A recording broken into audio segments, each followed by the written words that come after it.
Tenemos ahora este momento que es de exponer y escuchar la palabra de Dios. Así que tomemos un tiempo para rogarle a nuestro buen Dios para que podamos estar atentos y recibir la palabra con toda solicitud. Así que oremos.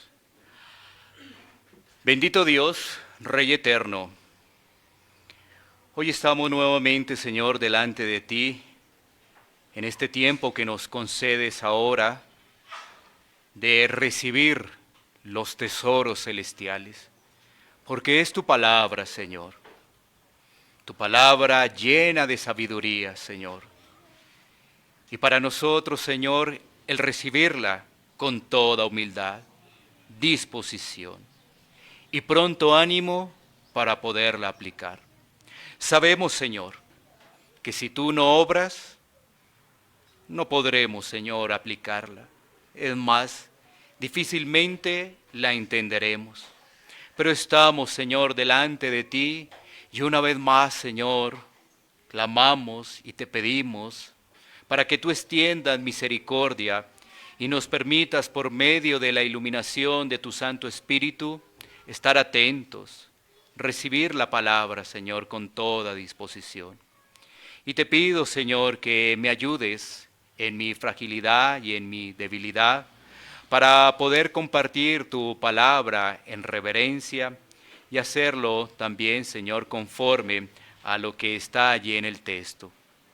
Todo esto, Señor, lo ponemos delante de ti y oramos en Cristo Jesús. Amén.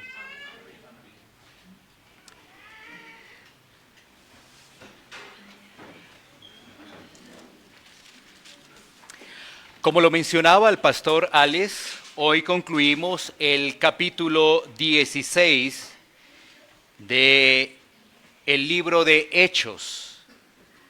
Así que, sin duda, cada vez más que avanzamos y concluimos otro capítulo, las escrituras se vuelven fascinantes para nuestra vida y así con el deseo, con ese mayor deseo de poderlas vivir.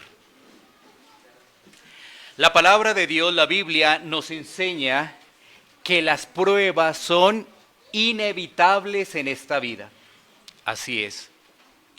Quiero decírtelo una vez más. Las pruebas son inevitables en esta vida.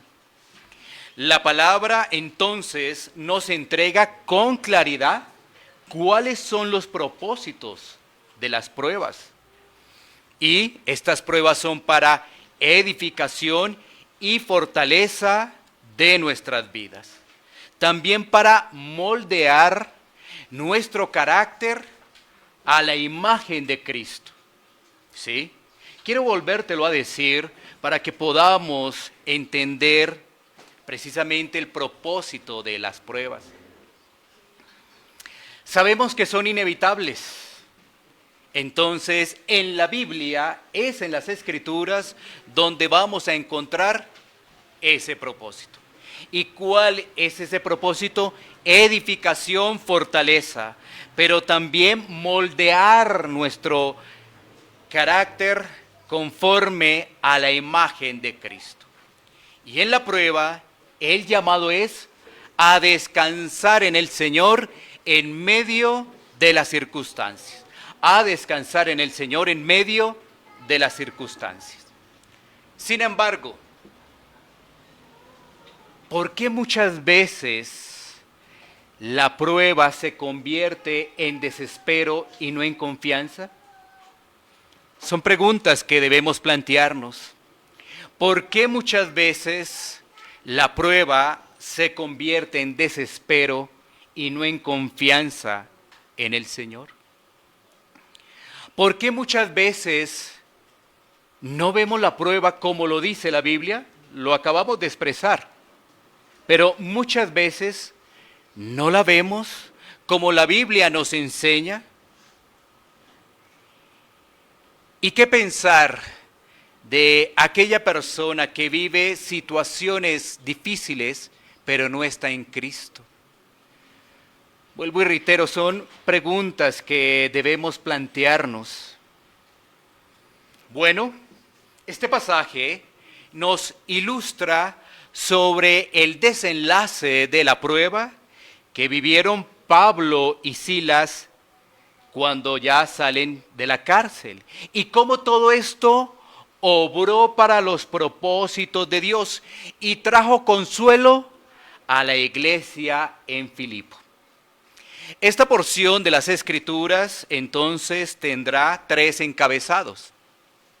El título del mensaje es Consolados en Cristo para consolar a otros. Es el título del mensaje. Y como les decía anteriormente, esta porción de las Escrituras la vamos a desarrollar bajo 3 encabezados. 3 encabezados. El primero, el propósito de Pablo al negarse salir de la cárcel. El propósito de Pablo al negarse salir de la cárcel. Lo tendremos de los versículos 35 al 38. Ese propósito de Pablo. Bueno, volvamos a mirar esos versículos 35 al 38 para tenerlos en mente y así poder presentar ese propósito de Pablo al negarse en primera instancia de salir de la cárcel. Versículo 35. Cuando fue de día, los magistrados enviaron alguaciles a decir: suelta a aquellos hombres. Y el carcelero hizo saber estas palabras a Pablo: los magistrados han mandado a decir que se os suelte, así que ahora salid y marchaos en paz. Pero Pablo les dijo: después de azotarnos públicamente sin sentencia judicial, siendo ciudadanos romanos, nos echaron en la cárcel y ahora nos echan encubiertamente. No, por cierto, sino que vengan ellos mismos a sacarnos. Y los alguaciles hicieron saber estas palabras a los magistrados, los cuales tuvieron miedo al oír que eran romanos. Bueno, ¿qué ha pasado hasta el momento? Recordemos, Pablo y Silas fueron encarcelados injustamente.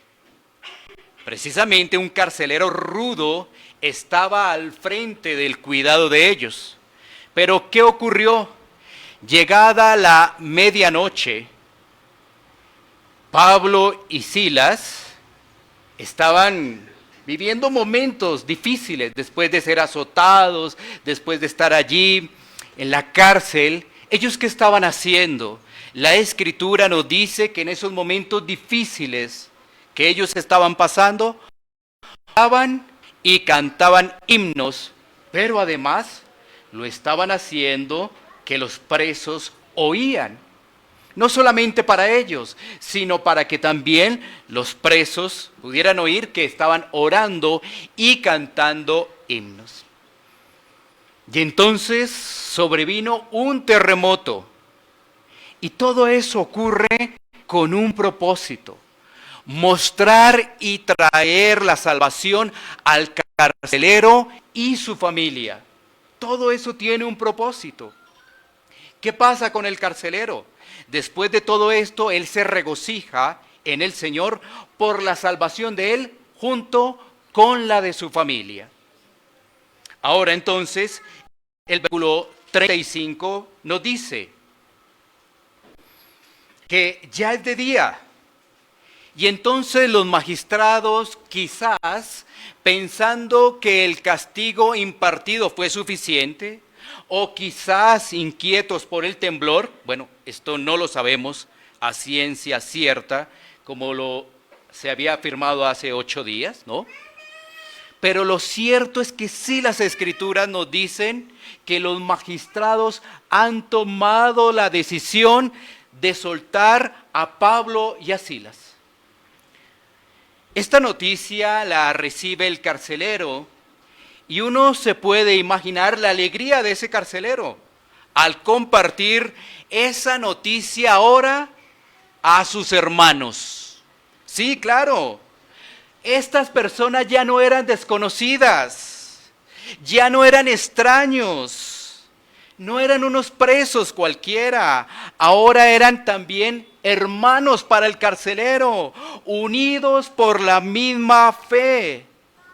Claro, él va con buena disposición, con buen ánimo. Entonces Pablo, después de escuchar esa noticia, lo que va a hacer es presentar unos argumentos de por qué no sale de la cárcel. Miremos entonces esos argumentos. El primero, porque los azotan públicamente sin sentencia judicial. Tú lo puedes corroborar con el texto. Los azotan públicamente sin sentencia judicial. 2, por el maltrato recibido siendo ciudadanos romanos. 3, porque fueron llevados lo más adentro de la cárcel. Es decir, Pablo está exponiendo argumentos de por qué él no sale o por qué ellos no salen de la cárcel. Miremos un poco cada uno de ellos. El primero, azotarlos públicamente sin sentencia judicial. Estos magistrados todo lo tomaron a la ligera. ¿Qué había pasado? Recordemos, Pablo había liberado a la esclava y sus amos estaban furiosos y querían consecuencias para estos misioneros, ya que el espíritu de adivinación que estaba en esa jovencita había salido y por ende las ganancias de estos personajes había venido en picada. Claro, entonces ellos querían tomar ¿qué? Consecuencias para estos misioneros. Y en medio de todo eso se forma una turba, el pueblo también es partícipe y los magistrados toman con ligereza decisiones. Ahora miremos el segundo, porque es que Pablo expone su ciudadanía romana. La ley romana, aprobada entre los siglos VI y II antes de Cristo, protegía a los ciudadanos romanos de castigo público, de prisión y muerte sin juicio previo. Por ejemplo, el historiador romano Tito Livio escribe acerca de la aplicación de la ley Porcia, aprobada posiblemente en el año 198 antes de Cristo, lo siguiente, comillas: aun cuando la ley Porcia solo parecía haber sido aprobada para proteger a los ciudadanos, imponía, como ocurrió, una fuerte pena si alguien azotaba o daba por muerte a un ciudadano romano. Hasta aquí las comillas. ¿Qué quiere decir esto? Que habían consecuencias para aquellas personas que castigaban a ciudadanos romanos sin un juicio ordenado. Y en este punto podría surgir la siguiente pregunta: ¿por qué Pablo no presentó sus credenciales antes para evitar así el castigo? ¿No es cierto? Uno pensaría, y bueno, ¿y por qué Pablo no presenta eso antes? Bueno, fíjate que el texto nos puede ayudar a responder esta inquietud. Cuando leemos los antecedentes, es decir, en el momento en que lo toman para azotarlo y después llevarlo a la cárcel, nos vamos a dar cuenta que se presentó un gran alboroto. Un gran alboroto. Imaginémonos en ese momento una gran turba. Claro, no había momento para que ellos fueran escuchados, para que fueran atendidos, no, porque no solamente estaban allí algunos que querían que sufrieran consecuencias, Pablo y Silas, sino también todo el pueblo quería que castigo. Y no sé si les parece a ustedes algo muy similar lo que pasó con nuestro Señor Jesucristo. Por ejemplo, en el caso cuando se le presenta allí la decisión de soltar a Jesús frente a Barrabás.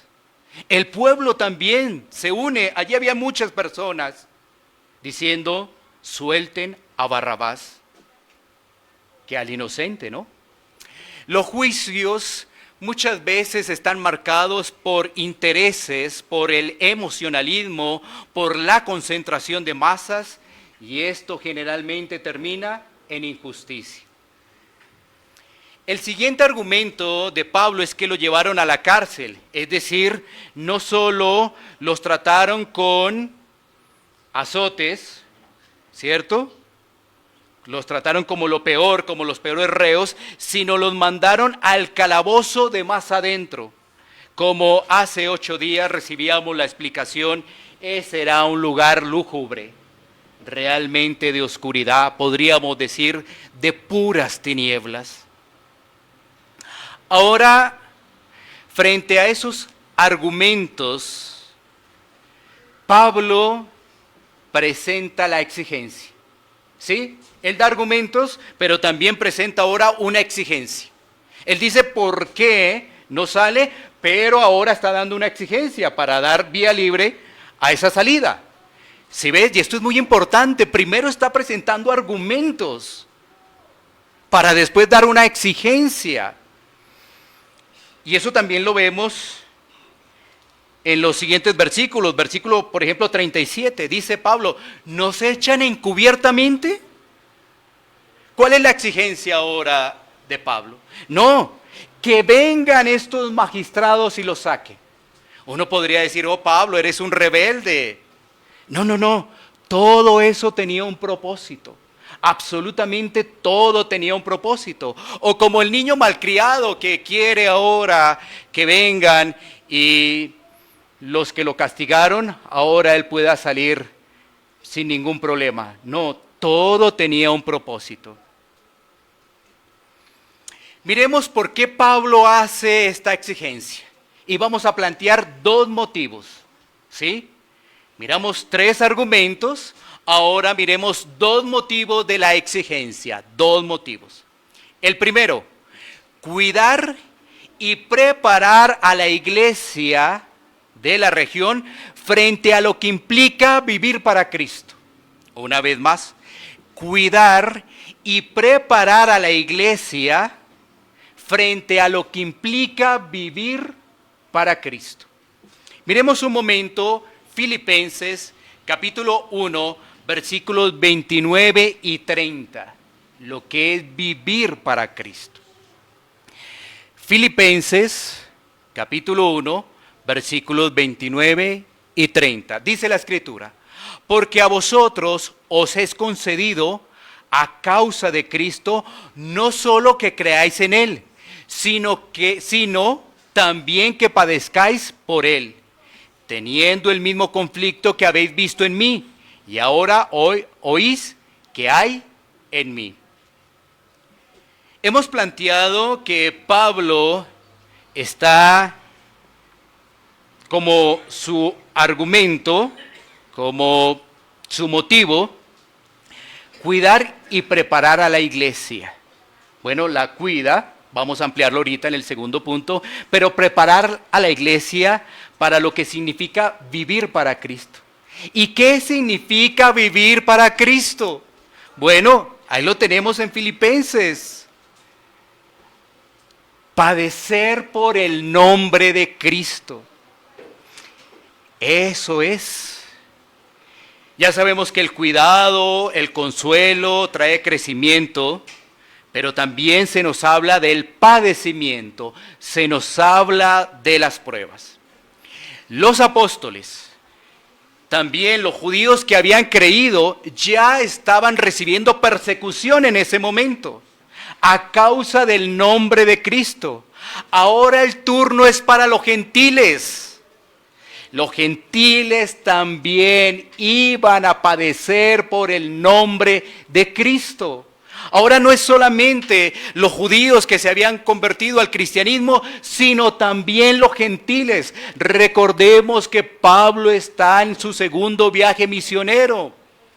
Y en esta oportunidad sus oyentes están recibiendo el mensaje, pero son oyentes que estaban en oscuridad.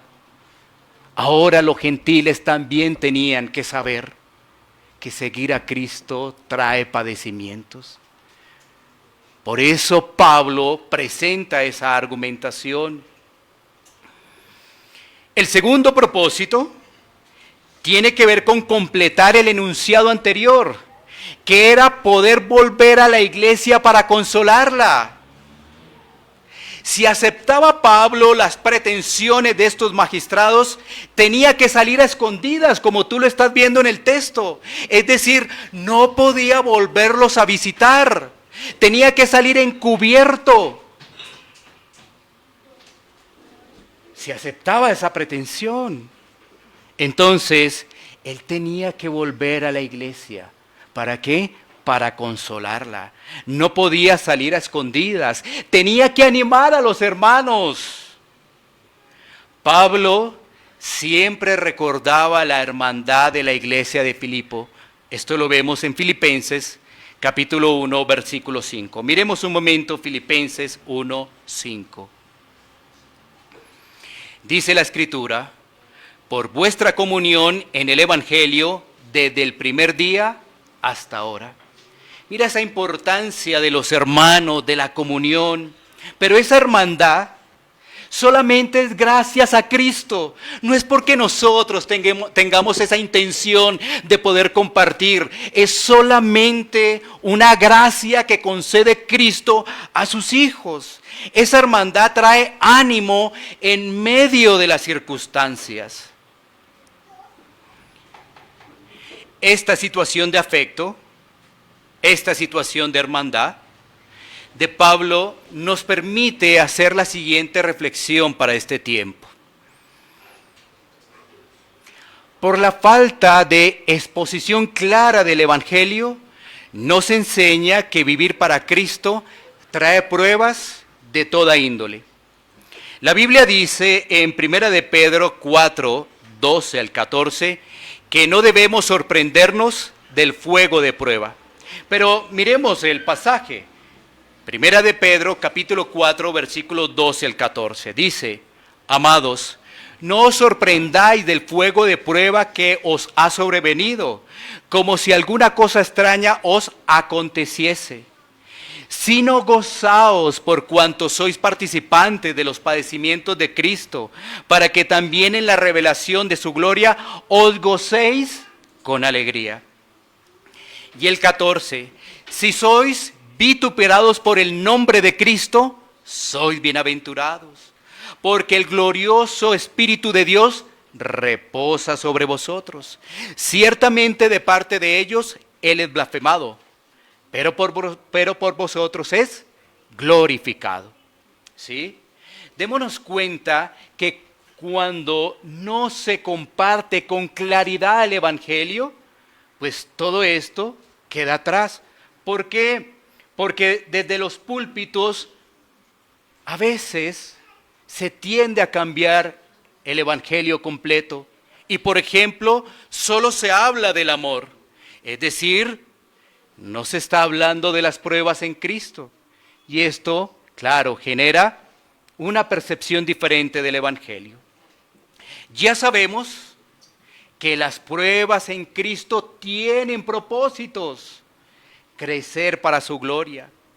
Que en medio de la prueba debemos confiar que todo obra para bien y que Él tiene cuidado de sus hijos, y debemos dar honor y gloria al Salvador en cualquier circunstancia. Aún en la prueba es correcto, aún en la prueba. Pero una vez más, lo hemos mencionado, ¿qué pasa hoy en día? Solo presentar una parte del Evangelio. ¿Qué ocurre con la gente? Baja su gozo en la salvación, se vuelve murmuradora y criticona. Cuando está pasando por momentos difíciles, muchas veces se hace estas preguntas: ¿por qué a mí, Señor?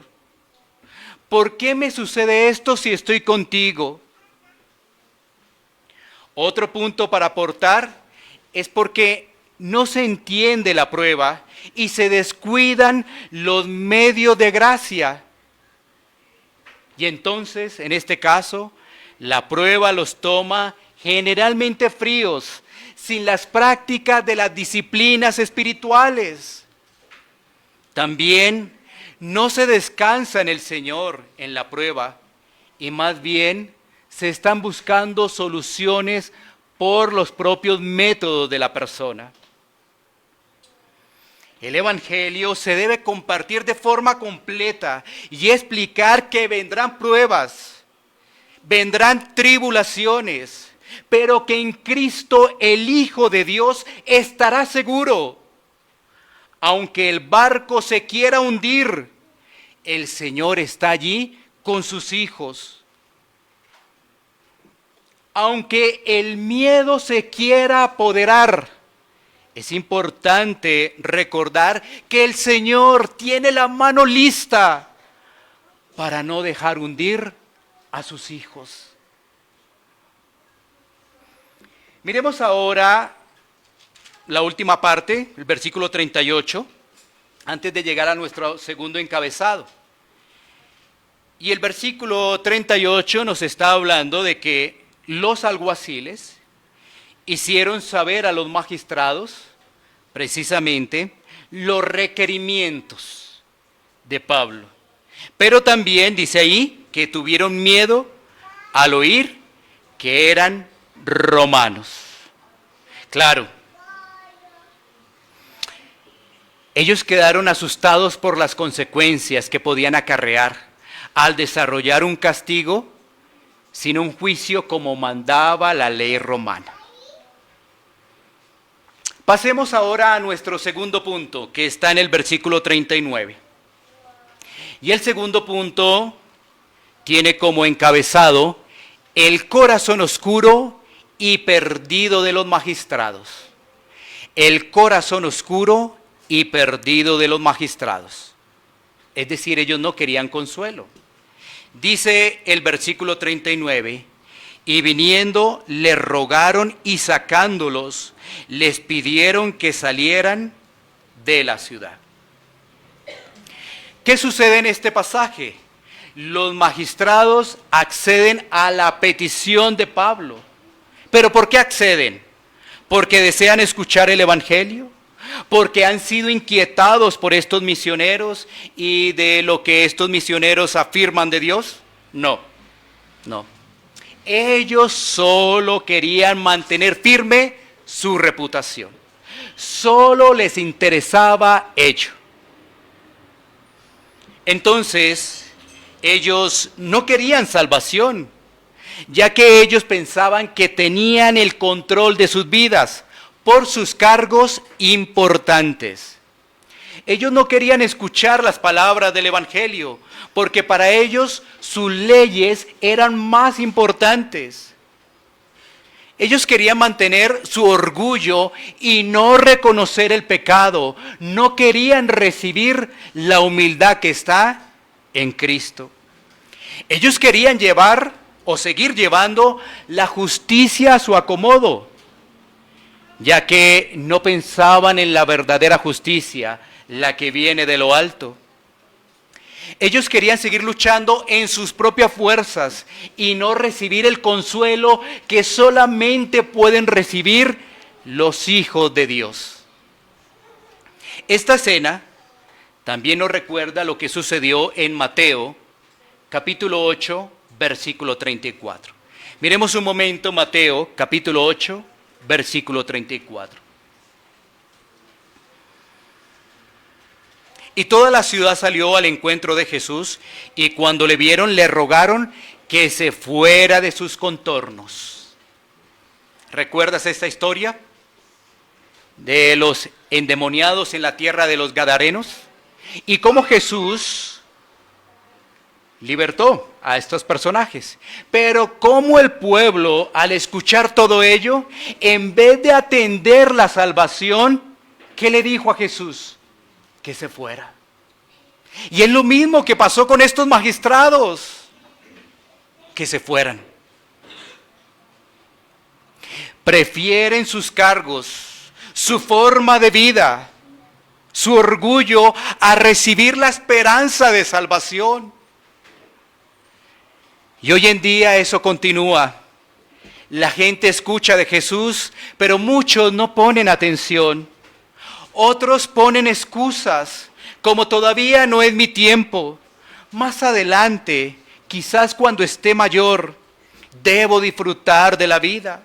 Otros afirman que el cristianismo tiene muchas exigencias, que son muchas cargas. Otros dicen, lo voy a meditar. Pero hay otros que realmente ni se inmutan, no dicen nada. Pero, ¿por qué sucede esto?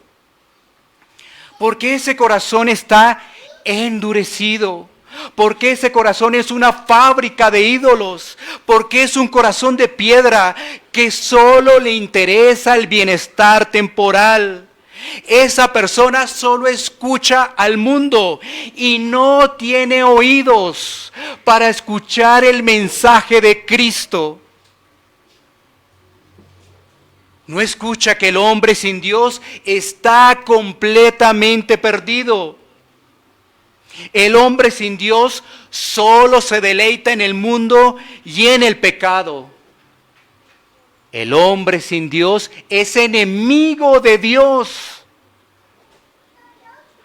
Por ello el hombre debe arrepentirse de su forma de vida, debe arrepentirse de sus pecados y ver que no tiene ninguna esperanza y que merece el infierno. Así solo podrá ver la esperanza que solamente está en Cristo. Es que no se ha entendido, un impío nunca recibirá consuelo. Nunca recibirá consuelo una persona que está sin Dios. Un cristiano recibe esperanza y recibe consuelo.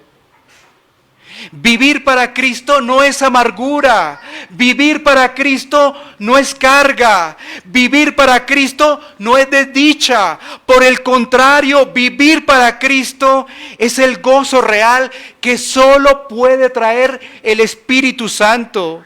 Vivir para Cristo es recibir la esperanza que solo la puede dar el Salvador de vida eterna. Vivir para Cristo es recibir consuelo en medio de cada una de nuestras pruebas. Y cuando estamos recibiendo ese consuelo, somos llamados a seguir adelante y a perseverar. ¿Qué mejor que estar en Cristo? ¿Qué nos puede ofrecer? ¿Qué puede ofrecer el mundo? ¿Hay algo que pueda ofrecer el mundo para mirarlo? No hay absolutamente nada. Es que en Cristo recibimos consuelo. No merecíamos nada y recibimos la gracia de salvación. Y ahora, estando en Cristo, estamos recibiendo el consuelo en medio de cada prueba y de cada lucha en la que vivimos. Pero como lo analizamos anteriormente, hay algunos que ni se inmutan al mensaje. Vale la pena reflexionar en ello. Vamos a ir a nuestro tercer y último punto, que es el consuelo que recibió la iglesia de Filipo por parte de Pablo y de Silas. El consuelo que recibió la iglesia de Filipo por parte de Pablo y Silas. Versículo 40. Entonces, saliendo de la cárcel, entraron en casa de Lidia, y habiendo visto a los hermanos, los consolaron y se fueron. Aquí está el desarrollo del por qué Pablo tuvo las exigencias, ya la acción. ¿Qué era? El deseo, el anhelo de volver a ver a sus hermanos. Esto es precioso. Y aquí aparece una vez más Lidia. Ella ofrece su casa, donde al parecer se reunía la iglesia.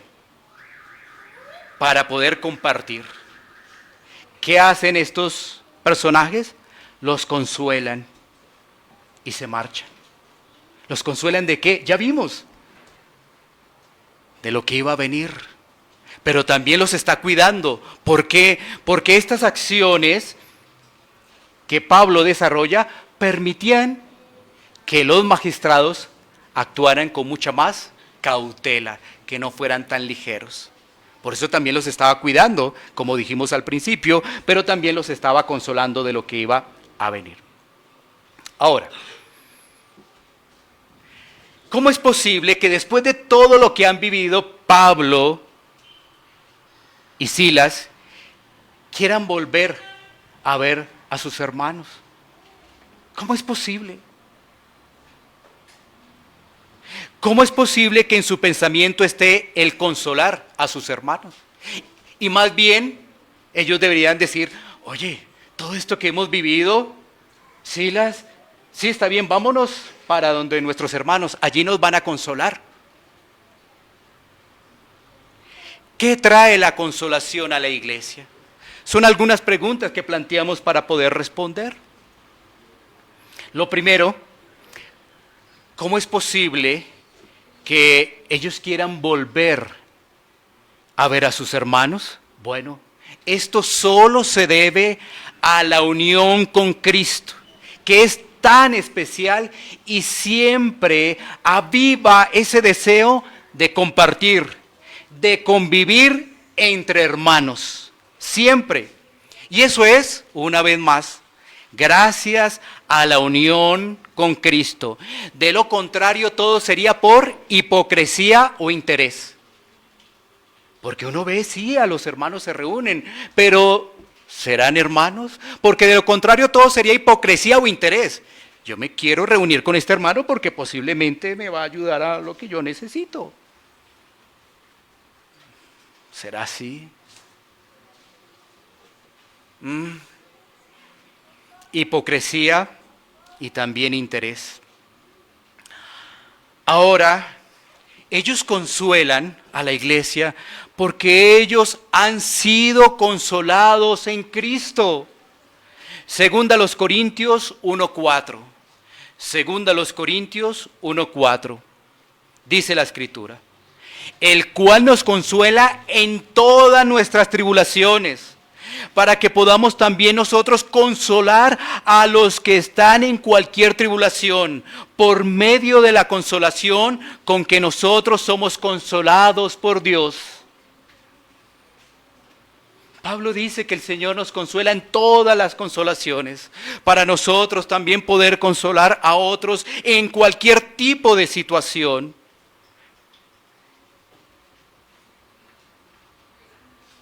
¿Qué es lo que trae la consolación?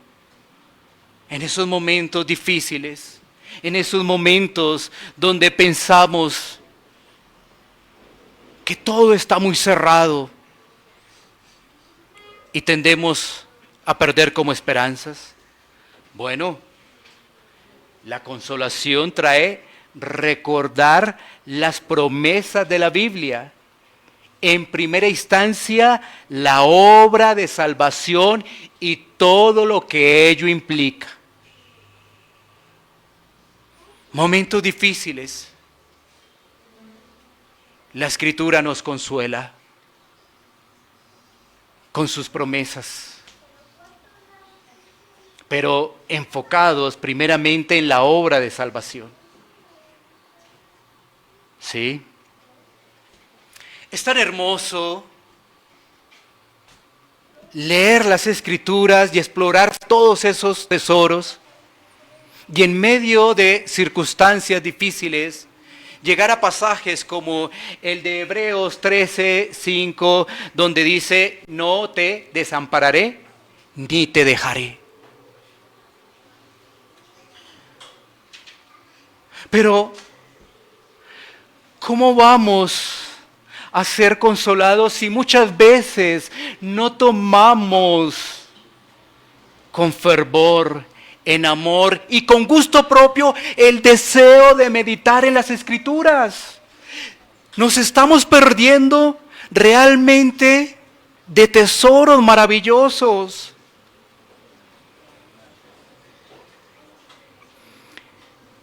Miremos qué nos dice Salmo 66, 10, 12. Salmo 66, 10, 12.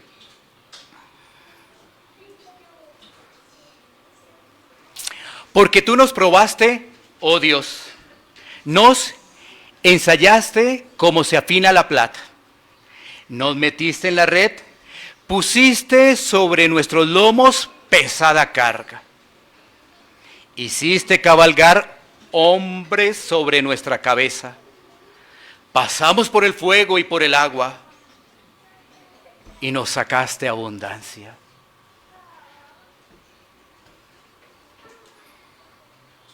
Pero, ¿qué pasa? ¿Por qué no atendemos el mensaje? ¿Recuerda las preguntas de introducción? Es inevitable las pruebas. Pero ¿por qué cuando estamos en pruebas actuamos de manera diferente? Aún entendemos que todo está en Dios. Aquí el salmista dice, tú nos probaste. Nos pasaste por todo lado. Eso estaba pesado, eso estaba difícil. Pero tú nos sacaste. Tú lo hiciste. Recuerda lo que nos dice también Mateo, capítulo 5, versículo 4. Mateo, capítulo 5, versículo 4. Bienaventurados los que lloran, porque ellos recibirán consolación. Una persona del mundo no puede recibir consolación. No. Porque una persona del mundo, ¿sabes qué? Va a llorar porque no está cumpliendo sus metas materiales. Se va a entristecer porque no es el centro de atención. Se va a poner mal porque la gente no le habla. Porque no lo toman en cuenta. ¿Quiénes son los que lloran realmente de corazón? Los que ven su pecado. Los que son pobres en espíritu. Esos son los que reciben consolación. Dios consuela a su pueblo. Dios consuela a su iglesia. Los hermanos se consuelan entre sí y dan gloria al nombre del Señor. Esto nos está recordando una vez más la importancia de una iglesia local sana, que vaya en proceso. ¿Por qué? Porque en una iglesia local sana hablarán el evangelio completo. ¿Dios es amor? Sí, pero Dios es justicia. Dios es fuego consumador. Hablarán de todos los atributos de Dios.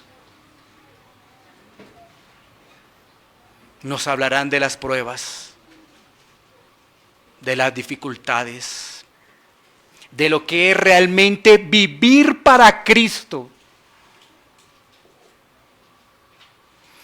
Mira la importancia de la iglesia local. Preguntas, ¿dónde nos van a consolar?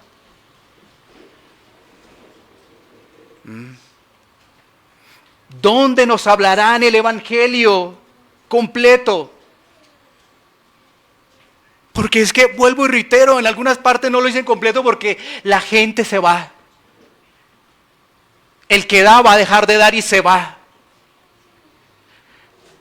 ¿Eso qué importa? Debemos hablar el evangelio completo. Y en medio de todo eso saber lo que estamos escuchando hoy, que los hijos de Dios reciben consuelo, solamente los hijos de Dios. La consolación hace parte del cristianismo. Como iglesia local debemos practicar el consuelo. Mira lo que le ocurrió a Pablo. Pablo recibe persecución, recibe maltrato, Todo eso lo que está haciendo en la vida de Pablo es pulirlo, madurarlo. Las personas se aferran a las cosas del mundo y cuando están en la prueba no miran realmente la reflexión de la prueba ni el beneficio de la prueba. Por eso digo, Pablo, todo eso le ayudaba era a madurar más. Pablo entonces, gracias a Cristo, resiste la prueba. Y en medio de todo eso, acude al Señor y se goza en la prueba. Ya hemos visto, tanto hace 8 días, y hoy hemos recordado, estaban orando y cantando en los momentos más difíciles, pensando de que la vida se había ya agotado y no había nada más que hacer. Pero qué mejor quizás que dedicar los últimos minutos a cantar y alabar al Señor. ¿Y qué ocurrió? Salió, fue fortalecido, o esos misioneros salieron fortalecidos. En vez de recibir consuelo, estaban listos para dar consuelo. Heridos, golpeados, con los moretones, con todo lo que había ocurrido. Vamos a dar consuelo. 3 cosas finalmente quiero recordar y que esto nos lleve también a una aplicación o aplicaciones de lo que hemos escuchado y de este pasaje.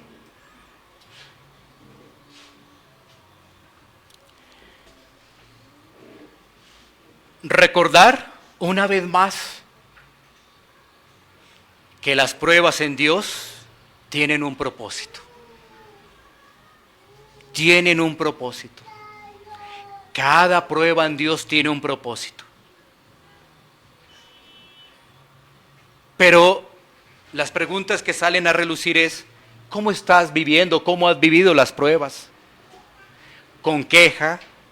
¿Con falta de estudio de la palabra? ¿Con desconexión de tu iglesia local? ¿Dónde estás buscando la ayuda? ¿Busca la ayuda por otros medios o realmente por los medios que Dios ha establecido?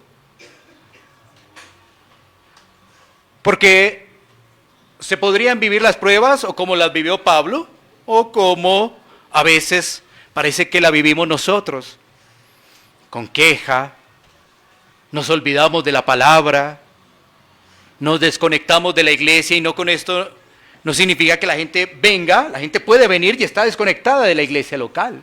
Porque pensaría uno, no, yo no estoy desconectado, yo voy. No, la gente puede venir igual y estar desconectada de la iglesia local. Y así buscar otros medios. Y uno se empieza a parecer más a los magistrados que como al testimonio de Pablo. El magistrado quería guardar su reputación, quería mantener intacto su orgullo. Necesitamos el consuelo. En medio del consuelo estamos también siendo fortalecidos. Y nuestra humildad también está siendo probada. Segundo, debemos tener compasión por aquellos que no conocen a Cristo y debemos anhelar que ellos puedan ser consolados. Una vez más, una persona sin Cristo no tiene consuelo. Voy a ponerte ejemplos para que me comprendas. ¿Qué consuelo va a tener frente a la muerte esa persona que no tiene a Cristo? Ninguno. Frente a la enfermedad, ¿qué consuelo puede tener esa persona? Frente a la enfermedad, ninguno. Esa persona, frente a la enfermedad, busca sus propias soluciones. Lo que sea. Tengo dinero. Si tengo dinero, pago lo que sea, cualquier médico, pago lo que sea, pero busca sus propias soluciones. Frente a la pérdida de un ser querido, ¿esa persona va a obtener consuelo?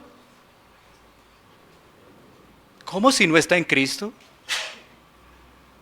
Frente a las depresiones que provienen de no lograr los resultados, ¿esa persona tendrá algún consuelo? Nada. Por eso debemos tener compasión por aquellos que no conocen a Cristo. Es que ellos no tienen consuelo. Nosotros sí, frente a la enfermedad, frente a la muerte, frente a la partida de un ser querido, frente a las circunstancias de la vida, frente a predicar a Cristo y ser rechazado, tenemos consuelo. Pero ellos no. Ellos no tienen ningún consuelo. Ellos solamente buscan soluciones a lo que les ofrece el mundo. Así que tú y yo tenemos algo que decirles a esas personas. Que en Cristo hay salvación, que en Cristo hay perdón de pecados, que en Cristo hay esperanza, vida eterna, y en Cristo hay consolación.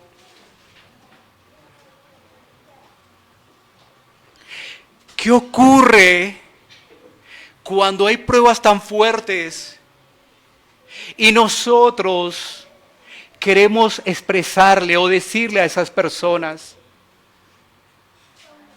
Quizá les decimos, perdieron un ser querido, el Señor les fortalezca, pero si tú te das cuenta, muchos de ellos dicen, gracias, gracias. Es que no tienen a Cristo, por eso no entienden. Nuestros aparentemente conocidos del mundo, en una situación difícil, perder un ser querido, ellos dicen gracias, gracias, gracias por acompañarnos y gracias por sus palabras. Pero no ponen atención.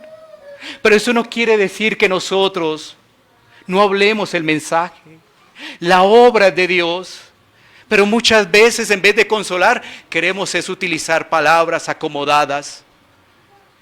Y ya sabemos que Dios consuela al pecador trayéndolo a Cristo.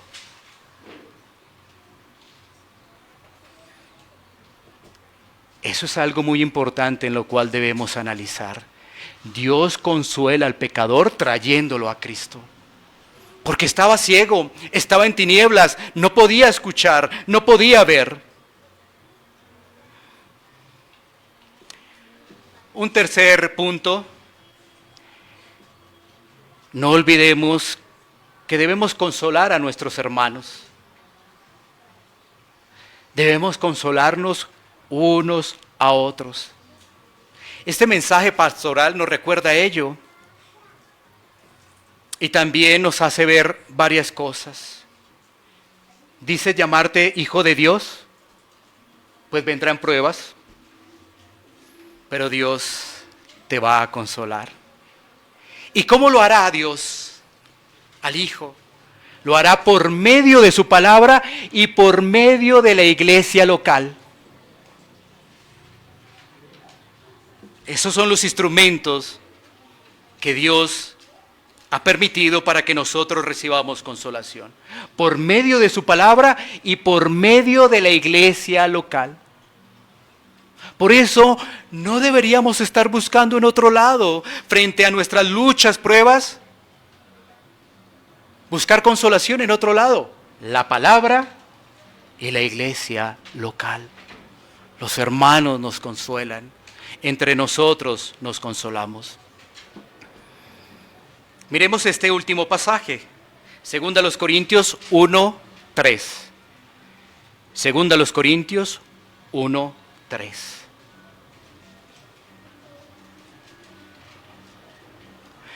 Bendito sea el Dios y Padre de nuestro Señor Jesucristo, Padre de misericordias y Dios de toda consolación. Cristo nos trae consuelo por medio de su palabra para que nosotros podamos consolar a otros. Y qué hermoso ejemplo nos dejan estos misioneros. Muchas veces nosotros pensamos y decimos, no, hago parte de una iglesia local y a mí nadie se ha acercado a consolarme. Bueno, podrías pensar como Pablo y Silas, en vez de hacer esa reflexión. Consuela a otros, porque Dios también te está consolando a ti. Y ese mismo ejemplo que tú estás poniendo, por supuesto que nos activa a todos nosotros, para no quedarnos atrás y hacerlo en amor. Porque siempre estamos buscando es ver las cosas carnalmente.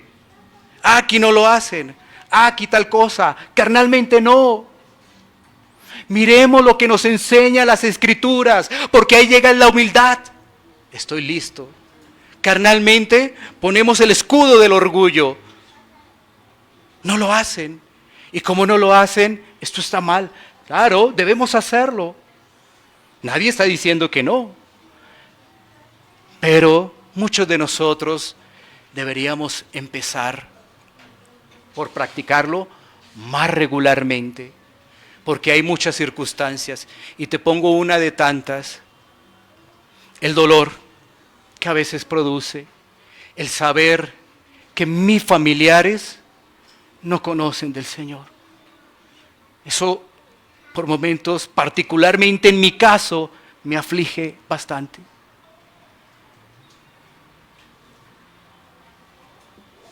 Pero no sé si ustedes también tengan familiares que no conocen del Señor. Y a veces eso lo aflige a uno bastante. Como quisiera que el Señor se acordara de ellos y les saliera al encuentro.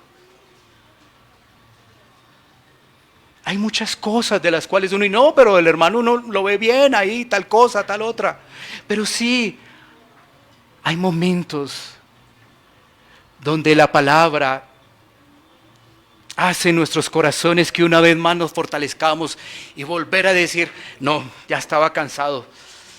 Señor, ayúdame porque no debo dejar de clamar, de orar, de pedir misericordia para mis familiares y de seguir siendo de testimonio.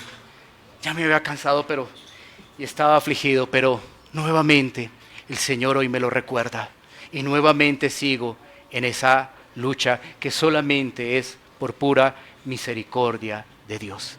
Así que bendito sea el Dios y Padre de nuestro Señor Jesucristo, Padre de misericordias y Dios de toda consolación. Vamos a tomar un tiempo para poder orar.